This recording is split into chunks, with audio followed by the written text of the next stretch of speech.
말씀은 요한복음 6장 15절부터 21절까지 말씀입니다. 요한복음 6장 15절부터 같이 보십니다.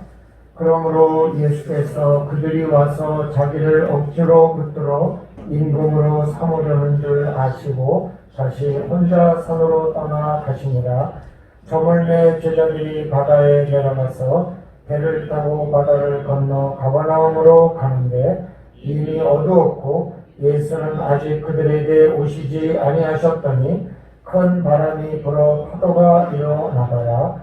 제자들이 노를 저어 시절이쯤 가다가 예수께서 바다 위로 걸어 배 가까이 오심을 보고 두려워하거늘 이르시되 내니 두려워하지 말라 하신대 이에 기뻐서 배로 영접하니 배는 곧 그들이 가려던 땅에 이르렀더라. 아멘. 아버지 하나님, 주님의 강가에 와서 잠시라도 가란 심령을 해소하고자 원하는 주의 백성들의 마음을 기억하여 주셔서 오늘 부족한 종의 입술을 통하여 성도님들의 마음이 가란 심령이 채워지는 은혜가 있기를 원하오니 부족한 종에게 영적 능력을 더하여 주셔서 오늘도 아버지 하나님 귀한 말씀으로 함께하게 도와주시고 또 필요한 모든 영적 은혜가 채워지도록 우리 성도님들의 마음을 붙들어 주시고 은혜를 베풀어 주시옵소서. 오늘 아버지 하나님 무리를 걸으신 예수님의 이야기가 과연 나에게 어떤 의미가 있는지를 깨달으며 하나님 앞에 깊은 교감이 있기를 원하오니 영적 교제에 승리하는 이 귀한 시간에 하나님께서 함께하여 주시옵소서. 아버지 하나님께서 도와주실 줄로 믿으며 예수님의 이름으로 기도드리옵나이다. 아멘. 군중들이 예수님에게 오자 예수님이 피하셨습니다. 왜냐하면 그 군중들이 예수님을 세상의 임금으로 삼으려고 했기 때문입니다. 사실 군중은 언제나 이기적입니다. 나에게 도움이 되면 좋아하고 나에게 도움이 안 되면 싫어합니다. 예수님을 호산나 다윗의 자손이여 하고 예루살렘에 불러들였던 군중들이 곧 예수님을 십자가에 못 박으라고 이야기한 것이 바로 군중입니다. 그러니까 이 군중들은 예수님을 위해서가 아니라 자신들의 안위를 위해서 예수님을 찾은 것이죠. 예수님은 그들을 피해서 산으로 올라가십니다. 사실 우리도 조금은 이기적입니다. 예수님의 영광을 위해서 교회에 나오기도 하지만 어쩔 때는 내 유익을 위해서 교회에 나오기도 합니다. 은혜를 받으면 교회를 더 잘 나오려고 하는데 결국 그게 우리의 이기적인 마음 때문에 그렇습니다.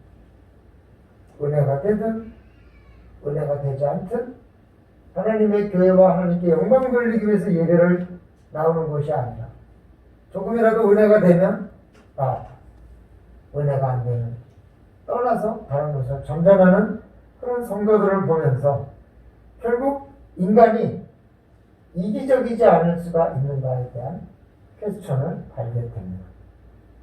하지만 예수님은 근본 목적이 임금이 되어 이스라엘 백성을 구하는 것이 아니라 우리의 죄를 사하시기 위해서 십자가에 달리셔서 모든 인류의 죄를 영원히 구원하기 위한 구원자로 오셨기 때문에 그들의 그 욕망을 아시고 군중을 피해서 산으로 올라가신 것입니다. 어쩌면 우리가 우리의 욕망을 위해서 신앙생활하면 예수님도 우리를 피해서 멀리 가시지 않을까 하는 말씀이 이 말씀을 묵상한 갑자기 제 마음을 아프게 했습니다. 하나님의 능력과 예수님의 희생, 성령님의 지혜가 항상 나와 함께 해야 되는데 우리가 우리의 욕망을 위해서 하나님을 붙들고 있으면 어쩌면 하나님은 우리를 버리고 산으로 올라가실지도 모릅니다. 그러나 우리가 그분을 위해서 살아가며 그분의 말씀을 따라 희생하며 그분의 영광을 돌리기 위해서 살아갈 수 있다면 예수님께서는 언제든지 다시 우리에게 오셔서 우리와 함께 동행하시지 않을까. 성도들, 오늘 우리가 이 말씀 속에서 예수님을 다시 나에게로 오게 하는, 아니면 예수님이 영원히 나에게서 떠나지 않고 나와 함께 할 수 있도록 예수님의 마음을 이해하고 예수님의 뜻을 이해하는 그런 성도가 되어야 될 줄로 믿습니다. 또 그래서 그렇게 되기를 주의 이름으로 축원합니다. 근데 이제 산에 가신 후에 제자들이 바닷가로 내려왔습니다. 16절에 보니까 저물매 제자들이 바다에 내려가서 배를 타고 바다를 건너 가버나움으로 가는데 이미 어두웠고 예수는 아직 그들에게 오시지 아니하였다. 그러니까 모가를 엎어놓은 것처럼 갈릴리 바다가 이렇게 되어 있으면 디베라 바닷가는 여기 있고 벳세다는 이쪽 끝에 있고 가버나움은 이쪽 끝에 있습니다. 그러니까 여기서 여기 갔다가 일로 건너가는 거죠. 근데 예수님은 아직 산에 계시는데 제자들과 바닷가로 내려왔어요. 그리고 먼저 배를 타고 갔습니다. 이건 또 뭔가, 아니 제자들이 예수님이 안 내려오셨으면 기다려야지 예수님도 안 내려왔는데 지들끼리 그냥 건너가 버렸어요. 이 제자들의 주요 인물인 베드로, 안드레, 야고보 뭐 이런 사람들은 전부 어부입니다. 어부라는 건 갈릴리 바닷가에서 먹고 사는 사람들이죠. 그러니까 갈릴리 바닷가를 너무나 잘 아는 거죠. 바다를. 그건 뭐냐면 날이 저물 때 바람이 세게 분다는 것입니다. 갈릴리 바다에는 간혹 광풍이 불곤 했는데 그것은 주로 초저녁에 붑니다. 왜냐하면 여러분 물리 시간에 옛날에 배울 때 바다는 물이 주성분이고 땅은 흙이 주성분인데 이게 데워지는 속도와 식는 속도가 다르지 않습니까? 그죠?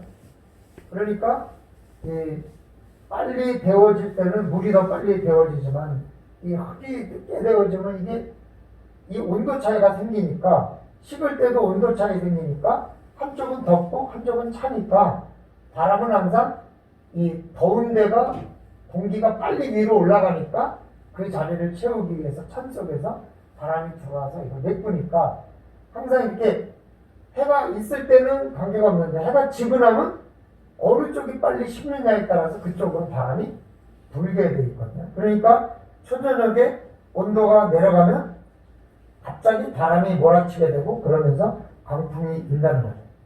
그러면 초저녁에 광풍이 인다는 것을 다 일반적인 일이었고 갈릴리 바다에서 어부 생활하는 사람들은 다 알고 있는 거예요. 근데 오늘 바람이 더 크게 불지 작게 불지를 아마 어부들이니까 알고 야 오늘은 빨리 건너가야 되겠다. 빨리 건너가야 돼. 자기네들끼리 그렇게 얘기해서 아마 예수님에게 예수님 오늘은 빨리 건너가야 됩니다. 빨리 내려오세요. 그랬을지 모르겠어요. 예수님은 그런데 관심이 없으시니까 제자들은 예수님은 잘 모르니까 어부가 아니니까 그럴 수도 있다 이렇게 생각할 수도 있지만 왜냐하면 예수님은 나사렛에서 목수라고 하셨으니까 갈릴리 바닷가에서 산 제자들하고 다르니까. 그러니까 예수님은 안 내려왔어요. 계속. 예수님은 그냥 기도하시고 좀 거기서 쉬고 계셨던 것 같아요. 휴식이 굉장히 예수님에게 필요한 거예요. 제자들 피해서. 그러니까 기다리다 제자들이 거기다 예수님이 타고 오실 배를 한창 놔두고 제자들은 먼저 떠났습니다. 아마 배를 두 대를 가지고 왔을 때는 좀 나눠 탔을 것 같은데 한 대를 몰아가지고 가고 예수님이 오셔야 되니까 배를 하나 거기다 놔두고 이렇게 제자들이 떠났을 것 같아요. 이 장면에 생략됐을 것 같은 이야기는 예수님과 제자들의 이야기죠. 그러면 17절에 보니까 배를 타고 바다를 건너 가버나움으로 가는데 이미 어두웠다. 이미 어두웠다. 그럼 뭐냐면 저녁이 이미 해가 떨어졌다. 그러니까 예수님 빨리 갑시다. 예수님은 괜찮다, 좀 기다려라. 아니, 예수님 몰라서 그러시는데요. 이 조금만 늦으면 바람이 세게 불고 이 배 건너가기가 어려우니까 빨리 가셔야 됩니다. 아, 글쎄, 알았다니까. 조금 기다려. 아마 제자들이, 그러면 예수님, 저희들 먼저 갈 테니까 예수님 천천히 오십시오. 뭐 그랬을지 모르겠어요. 예수님이 오시지 않았는데 제자들은 배를 띄우고 떠난 거죠. 벳사다에서 떠나가지고 가버나움 쪽으로 내려오는 거예요. 분명히 제자들은 바람이 크게 불 때 전조등강을 알고 있었기 때문에 예수님을 붙잡고 예수님은 우리 제자들은 우리 예수님은 어부가 아니니까 모르셔서 그래. 답답해. 그냥 빨리 가자니까. 안 가시니까 그냥 우리라도 얼른 가자. 괜히 우리까지 다 어려움이 있으니까 우리가 가자. 갔을 거예요. 그럼 바람이 불기 전에 예수님을 기다리다 안 되니까 그냥 먼저 간 거죠. 하지만 예수님은 뭐 문제가 있으면 해결하면 되잖아요. 폭풍아 잠잠하라 그럼 되니까 예수님은 그냥 가만히 계셨고 좀 더 쉬고 계셨던 거죠. 차라리 그냥 쉰 건라기보다는 제자들이 먼저 가면 나중에 하나님 예수님께서 기적을 보여주시기 위해서 가라 한 거죠. 제자들이 예상대로 18절에 보니까 큰 바람이 불어 파도가 일어나더라. 바람이 불어서 파도가 막 일었어. 제자들이 그래서 조금만 빨리 가자니까 예수님 빨리 가시죠. 그러다가 이제 제자들이 배를 저어서 10여 약 4km 정도를 이제 간 거죠. 근데 갈릴리 호수가 이 가로가 약 11km 정도 돼요. 그러면 벳사다에서 가버나움은 이게 정동에서 정선은 아니고 약간 이렇게 사선에서 있으니까 아마 한 8km, 10km 이 정도 되지 않았을까. 그러면 4km를 갔다는 거는 거의 반 정도 갔을 때 이제 막 바람이 일으니까 호수 제일 깊은 데 가서 바람이 일으니까 제자들이 굉장히 어려웠겠죠. 이제 일어나기 전에 건너가려던 제자들이 시간을 늦추다가 다 건너가기 전에 바람이 이제 맞이한 거예요. 그래서 제자들은 막 노를 저으면서 어떻게든지 이 바람을 이기고 빨리 가려고 굉장히 열심히 노를 저으면서 했겠죠. 근데 그때 예수님께서 그 바람을 가르고 물 위로 걸어서 이렇게 제자들에게 오신 거예요. 바다 위를 걷는 거. 그러면 다양합니다. 차력술사들은요, 바다 위를 걸을 수 있다. 그렇게 얘기해요. 어떻게 하냐면, 오른발을 발에 물에 딛고 이게 빠지기 전에 왼발을 바로 디디면서 오른발을 빼고, 그래서 빨리 바로 움직이면은, 물에 떠일 수도 있다. 그렇게 얘기해요. 현실적으로 되지 않지만, 이론적으로 그렇다. 물이 한쪽 발이 빠지기 전에 다른 발로 탁 쳐서 이걸 힘을 내고 그래서 만화 영화 같은 거 보면 발이 바퀴처럼 돌면 무리를 확 나가는 그런 그 만화 장면을 우리가 볼 수 있잖아요. 그렇게 하면 물에 빠지지 않는다. 그렇게 얘기해요. 과학자들의 얘기는 물의 장력을 얘기합니다. 장력이라는 거는 표면에 닿는 면적과 비례하거든요. 그래서 뾰족할수록 빨리 빠지고 넓을수록 천천히 빠지니까 발에다가 넓은 신발을 이렇게 해가지고 물에 잘 떠 있으면 잘 떠서 갈 수 있다. 이렇게 얘기해요. 이 장면에 대해서 많은 신학자들이 그 해석을 했습니다. 실제가 아니라 착각이다. 예수님이 진짜 온 게 아니라 제자들이 막 바람 불고 그러다 보니까 예수님이 온 것처럼 착각해서 봤다. 이렇게 얘기도 하고, 아니면 영이 오신 것이다. 영이. 실제로 몸이 온 게 아니라. 어쨌든 바다 위를 사람이 걸을 수 없으니까 예수님도 그럴 수 없다. 이런 전제하에 어떻게든지 이건 실제가 아니다라는 것을 생각하는 거죠. 인간의 생각으로. 아주 그럴듯하게 얘기한 건 뭐냐면, 제자들이 배를 타고 열심히 건넜으나 실제로는 그렇게 멀리 떨어져 있지 않는 바닷가를 통해서 이렇게 가고 있었는데, 예수님께서 바닷가를 걸어오니까 마치 그게 무리를 걸어오는 것처럼 제자들이 봤을 것이다. 그렇게 얘기하는데, 저는 이게 제일 황당한 얘기다.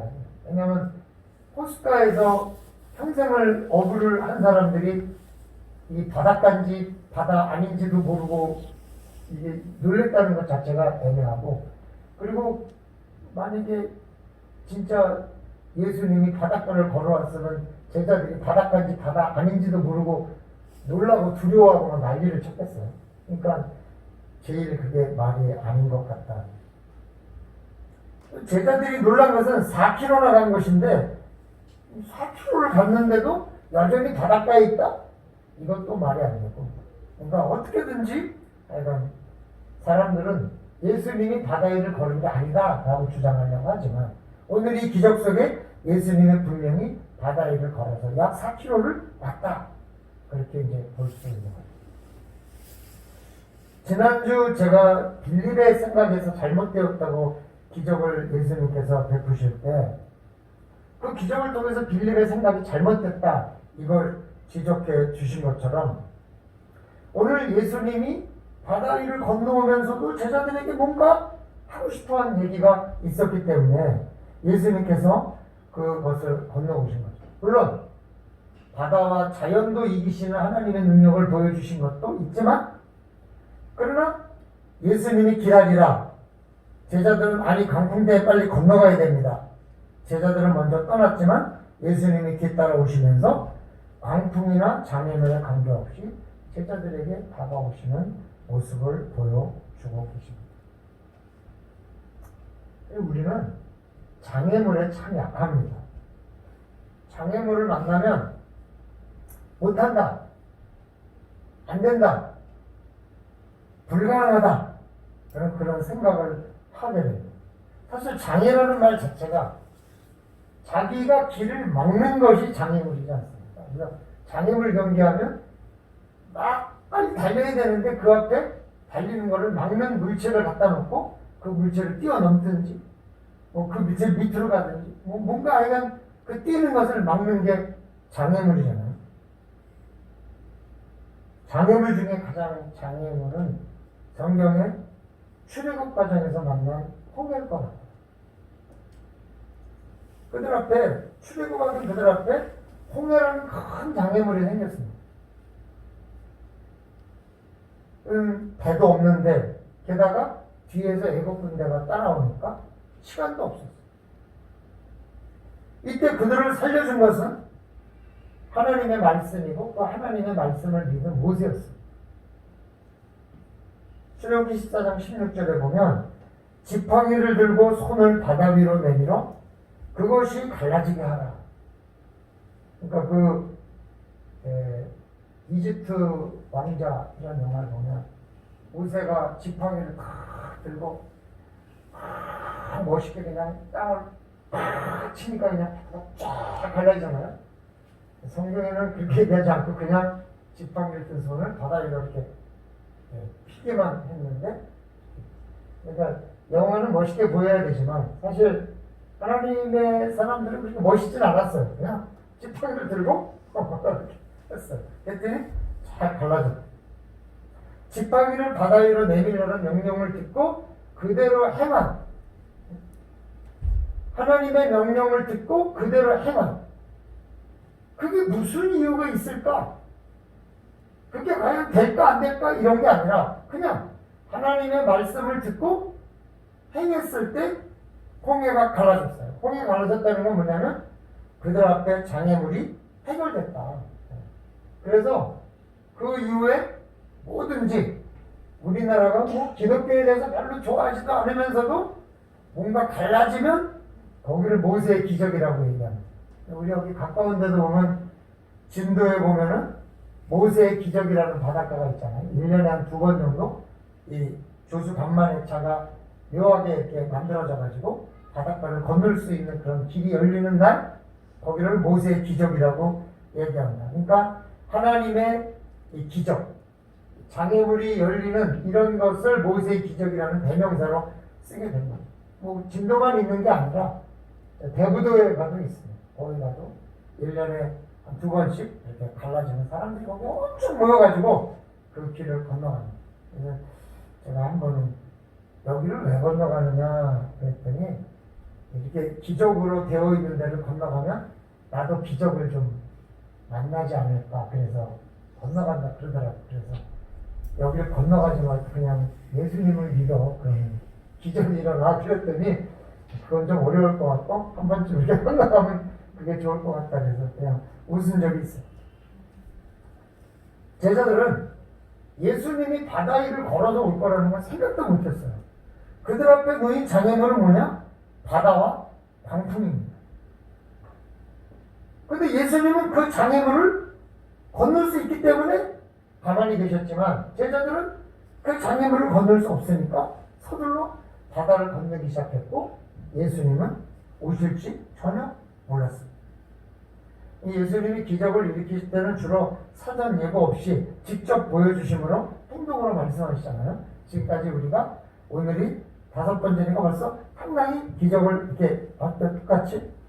그래서 오늘도 제자들은 예수님을 떠나서 먼저 배를 탔는데 예수님은 적당한 시점에 제자들에게 찾아와서 자신의 능력을 보여줍니다. 제자들은 본문에 보니까 두려워했다. 이건 뭐냐면 자신이 전혀 예상하지 못한 일을 행했을 때 야, 저게 돼? 그러면 그냥 놀라는 정도가 아니라 두려워지는 거죠. 야, 저 사람이 뭔데 저게 되지? 네. 그래서 이 본문에 사용된 단어는 두려워하다, 경외하다, 존경하다. 제자들조차도 전혀 예상하지 못했던 일, 바다가 병을 고쳐주고 뭐 장님을 눈을 뜨게 해주고 이런 거는 있을 수도 있다. 이런 거죠. 그러나 바다 위를 걸어온다는 거는 이거는 상상할 수조차 없는 그런 놀라운 일이니까 두려운 거죠. 마태복음 17장 6절에 보면 예수님의 변화산 사건, 예수님이 기도할 때 그 얼굴과 변하고 이렇게 광채가 일어났을 때 제자들이 두려워했다 그랬거든요.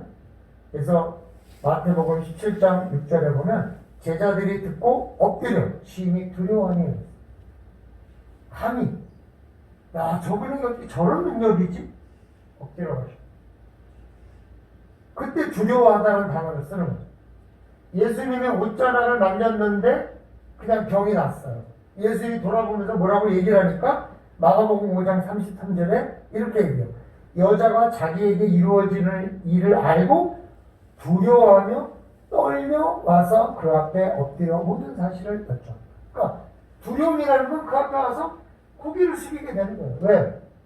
너무 놀라니까. 이건 그냥 놀라는 정도가 아니라 막 경외하고 존경. 야, 정말 저런 능력이 있었어? 와, 어디를 좋아하는 거예요. 그러니까 아무리 돈이 많아도 경외하는 마음으로 좋아하니까 안 돼요. 아무리 멋있게 잘생겨도 경외하는 마음으로 좋아하니까 안 돼요. 경외하면서 좋아한다는 것은 정말 그분에 대한 엄청난 놀라움과 엄청난 능력이 있을 때 그 앞에 두려워하면서 좋아하는 거예요. 이런 두려움은 그냥 무서움이 아니라 아무리 예수님이라 해도 이런 일까지? 와, 그런 느낌이 있을 때 놀라고 두렵고 떠는 거죠. 그래서 이제 예수님이 배에 오르시고 바닷가에 가는 거예요. 그리고 그 다음날 아침 사람들이 이제 바닷가에 와서 봤어요. 분명 어제 배가 두 척이었는데 제자들이 먼저 떠나는 걸 봤는데 배는 그대로 있어요? 그러면 어떻게 된 거예요? 예수님이 거기 있다 없다? 있다.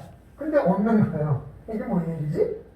근데 이제 그 다음날 디베라 바닷가에서 이제 그 5,500여의 떡을 이제 체험한 사람들이 부랴부랴 예수님이 벳사다로 건너간 걸 아시고 배를 구해가지고 벳사다로 따라온 거예요. 그 다음날 따라와서 예수님을 찾으니까 사람들이 아니 어저께 이렇게 해서 나왔는데 예수님 여기 없다. 그러니까 이 사람들이 다시 그 배를 타고 이제 가버나움으로 온 거예요. 예수님을 뒤따라서. 그러고 나서 이제 그들이 물어보는 거예요. 언제 오셨어요? 배는 저기 있는데 언제 오셨어요? 이렇게 다시 묻는 거죠. 그래서 예수님이 이렇게 물으세요. 나를 찾는 이유가 표적을 본 탓이 아니라 떡을 먹고 배불러서 온 것이지 않느냐? 이렇게 물어요.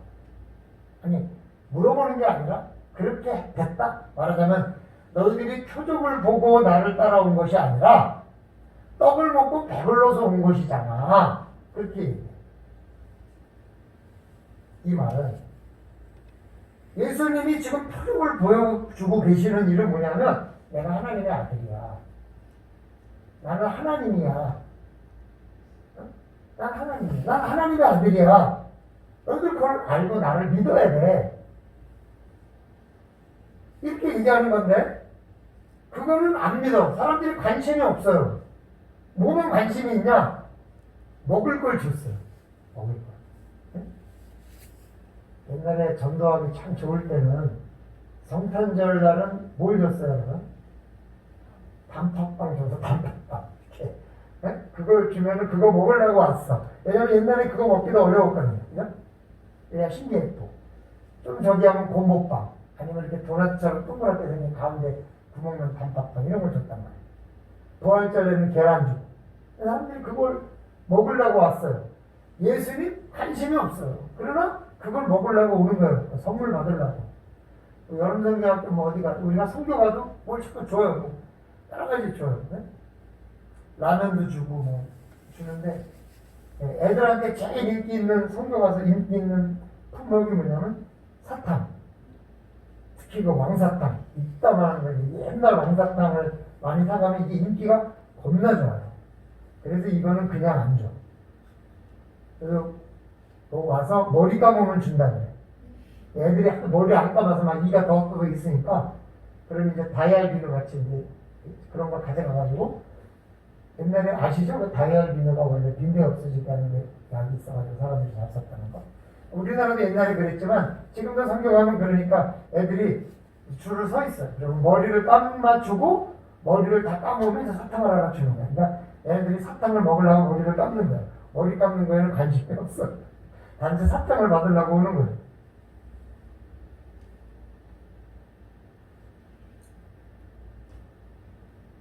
예수님이 너희들 내가 하나님의 아들이라는 거에 관심을 좀 가져라.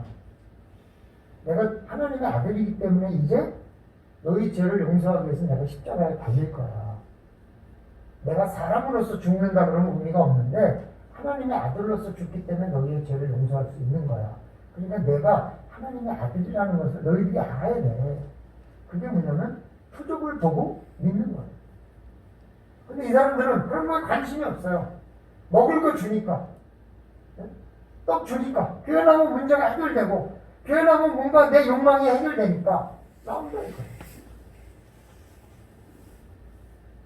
근데 그 사람들이 그 말을 듣고 바로 알아차렸어.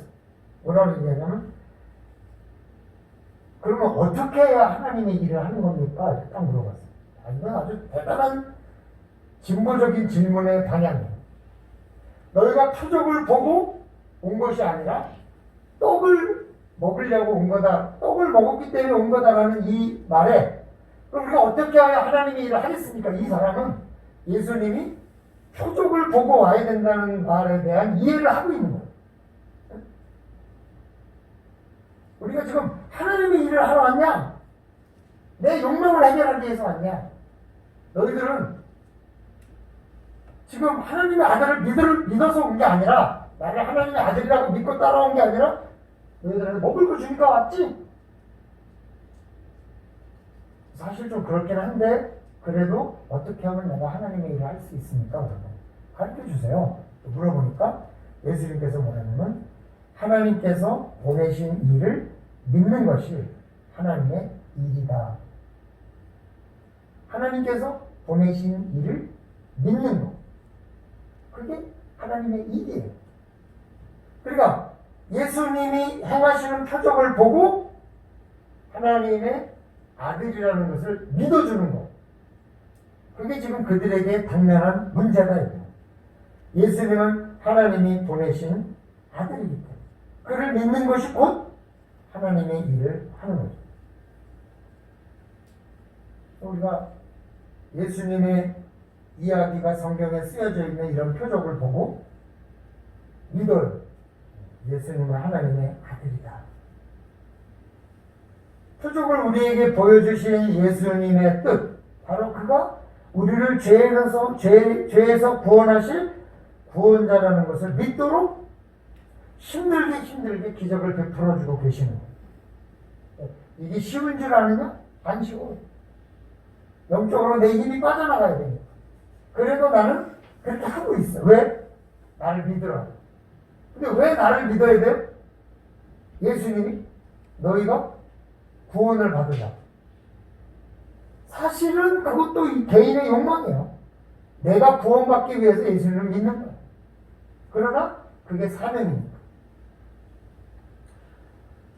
그러면 옆에 있는 성도들이 우리가 예배드리기 전에 인사를 하긴 했는데, 벌교 소망교회라는 하나의 공동체 안에 저 사람이 하나님께서 내가 사랑하라고 보내주신 사람이다, 이렇게 믿고 그 사람을 사랑하는 거, 그게 하나님의 일이에요. 저 사람은 그냥 자기 욕망 때문에 왔으니까 내가 안 사랑해도 돼, 그건 욕망이고. 아니야. 하나님께서 나를 이곳에 보내시고 또 저 사람도 이곳에 보내주셨으니까 내가 저 사람과 함께 일을 하면서 하나님의 역사를 이루어가는 거, 이게 하나님의 일이야. 그게 뭐예요? 예수 그리스도가 하나님의 아들이라는 표적을 믿은 사람들의 일이라는 거죠. 여러분, 사실 여러 성도님들이 저에게도 사랑을 많이 베풀어 주셔요. 그게 하나님이 나를, 이 부족한 종을 벌교 소망교회에 보내주셨다고 믿는 믿음이 있으니까 그렇게 하는 것이죠. 그 믿음이 없으면 저를 무슨 이유로 호의적으로 대해주시겠어요? 때로는 마음에 안 들어도 억지로라도 호의적으로 대하려고 이렇게 하시는 거죠. 지금 제가 웃고 있는 거예요. 맞겠어? 오해하지 마시고. 그래서 어떨 때는 작은 선물이라도 주시는데 그 작은 선물도 굉장히 부담스러울 때가 있어요. 이걸 받아도 되나? 받아야 하는가? 그런데요, 하나님의 하나님을 사랑하는데 하나님에게 드릴 수 없으니까 대신 하나님의 사람이라고 여겨지는 저에게 주시는 거잖아요. 그런 마음으로 그냥 좀 불편하고 때로는 좀 미안하고 때로는 좀, 그런데 하여간 받고, 그러면 하나님께서 어쨌든 갚아주시고 책임져 주실 거다, 이런 마음으로 그냥 받는 거죠. 여러분의 사랑을 그렇게 받는 거예요. 제가 물질이든 마음이든 정성이든 뭐든 여러분이 하나님의 사랑을 내가 갚아야 되는 대상으로 알고 그렇게 주시니까 제가 받고, 저도 하나님께서 이곳에 보내주셨으니까 우리 성도님들이 개별적으로 생각할 때 마음에 누가 제일 마음에 드는지 1번부터 40번까지 줄을 쫙 써놓고 나는 10번까지만 잘해줘야지 10명만 잘해주면 되는데, 그게 아니라 하나님이 나를 이곳에 보내주신 거는 우리 성도님들을 다 사랑하고 우리 성도님들이 보내주신 이 백성들을 정말 귀하게 이들을 위해서 기도하고 이들이 뭔가 잘되게 하기 위하여 내가 애써라 하는 그런 사명으로 보내주셨다고 믿으니까 한 명이라도 소홀함이 없이 다 똑같이 잘해드리려고 애를 쓰는 거예요. 여러분이 체감하는 마음은 조금 다를 수 있어요. 왜냐하면 제가 여러분의 마음까지 다 살 수 있을 정도 능력이 되면 제가 참 좋을 텐데 그러지 못하니까 여러분이 체감하는 건 좀 다를 수는 있지만 제 마음은 똑같이 대해드리려고 어쨌든 애를 쓰면서 한단 말이에요. 왜? 그게 하나님의 일이니까. 그게 예수님이 하나님의 아들이라고 믿는 믿음을 가진 자의 삶이니까 그렇게 하려고 애쓰는 거죠. 우리가 우리의 욕망을 이루기 위해서 예수님을 찾아온다면 그것은 표적이 아니라 떡을 먹었기 때문에 온 거죠. 먹을 걸 구하러 오는 거예요. 어떨 때 그 싸움과 힘들어지면 어떤 생각이 드냐면, 에이, 진짜 뭘 하면 이 정도는 못 먹겠어? 그러면서 이제 조금 마음이 약해지거든요. 그래서 기도하다 보면 그거는 안 믿는 사람의 얘기고, 하나님을 믿고 하나님의 사명을 안다면 그럴 수 없는 거잖아. 그러니까 우리가 하나님이 보내신 일을 믿고 따른다면 그것이 곧 우리가 하나님을 사랑한다는 증거고, 예수 그리스도가 하나님의 아들이라고 행해 주신 이런 표적들을 믿는 믿음의 표현이라. 뭐가? 하나님이 보내신 이들을 함께 사랑하고 그들과 함께 하나님의 교회를 세워가는 것. 그러니까 때로는 만나기 싫은 사람도 만나고, 만나기 어려운 사람도 만나고, 때로는 불평이 나오는 사람에게도 사랑을 베풀어. 그래 보는 거예요. 예수님이 우리에게 보여주신 기적을 믿음으로 우리는 하나님을 사랑하는 사람으로 인정받게 되는데, 그 하나님의 사랑을 인정받는 건 뭐냐? 하나님이 보내신 일을 믿는 것. 그게 하나님의 일이다. 그게 예수님 설명합니다. 그들이 그 말을 들으면서 비록 내가 예수님이 5천 명에게 떡을 베푸신 이 기적에 놀라서 예수님을 찾아왔지만, 그보다 중요한 것은 이런 표적을 일으키시는 분이 하나님이 보내신 일이라는 것을 믿는 것이 하나님의 일이구나. 그렇게 깨닫고 하나님의 일을 믿도록 예수님께서 그들에게 그렇게 말씀해 주시고, 우리가 때로는 미워도 미워할 수 없는 이유 하나는 우리는 하나님의 자녀라는 믿음 때문입니다. 우리가 때로는 원수를 갚고 싶지만 그 왼수를 갚을 수 없고 그 왼수까지도 사랑해야 되는 이유는 딱 한 가지입니다. 하나님이 보내신 예수님을 믿는 것. 그 일이 바로 예수님의 표적을 보고 따라가는 일입니다. 우리는 비록 우리 눈으로 보지 못했지만 성경에 나온 이런 표적들을 보면서 하나님의 일을 해야 됩니다. 하나님의 일. 또한 하나님이 보내신 일을 믿고 그 믿음 안에서 우리가 멀어지지 않는 것. 이번 성탄절에 예수 그리스도의 탄생을 축하하는 의미로 우리가 정말 내가 선물을 하나 마련해서 누군가에게 주는 것이 하나님의 일이라고 여겨진다면 누구에게 이것을 주는 것이 가장 하나님의 일다운 일일까? 그걸 생각하면서 우리와 함께 하도록 허락하신 이 귀한 공동체 안에 많은 사람들과 함께 서로 사랑과 또 정성을 베풀면서 아름다운 그런 한 해를 잘 마무리하셔서 코로나19에 우리가 잘 만나지 못했지만 그런 만남 가운데서 하나님의 표적을 믿는 그리스도인으로서의 삶을 한 가지라도 보여줄 수 있다면 그것이야말로 가장 귀한 기적을 믿는 믿음의 행위로 이루어지는 것입니다. 그런 은혜가 있기를 주님의 이름으로 축원합니다. 아버지 하나님 감사합니다. 예수님이 행하신 표적을 보고 그가 하나님의 아들이신 것을 믿고 그분을 하나님이 보내셨다는 것을 믿음으로 하나님이 일을 하기를 원하셨던 예수님의 그 기적의 뜻 우리가 잘 헤아리면서 이번 성탄절에 또 올 2020년이 가기 전에 혹여라도 내 마음에 조금이라도 부담이 있었던 사람이 있다면 함께 작은 선물이라도 나누면서 우리가 자기의 마음을 돌이켜보고 하나님 앞에 은혜를 나누는 귀한 주의 백성들이 되어서 진정으로 떡을 먹었기 때문에 예수님을 따라오는 자가 아니라 표적을 보고 따라오는 그런 귀한 하나님의 자녀들이 되기를 원하오니 주님 도와주시옵소서. 용기를 내도록 허락해 주시고 우리들에게 은혜와 사랑을 베풀어 주시옵소서. 예수님의 이름으로 기도드리옵나이다. 아멘.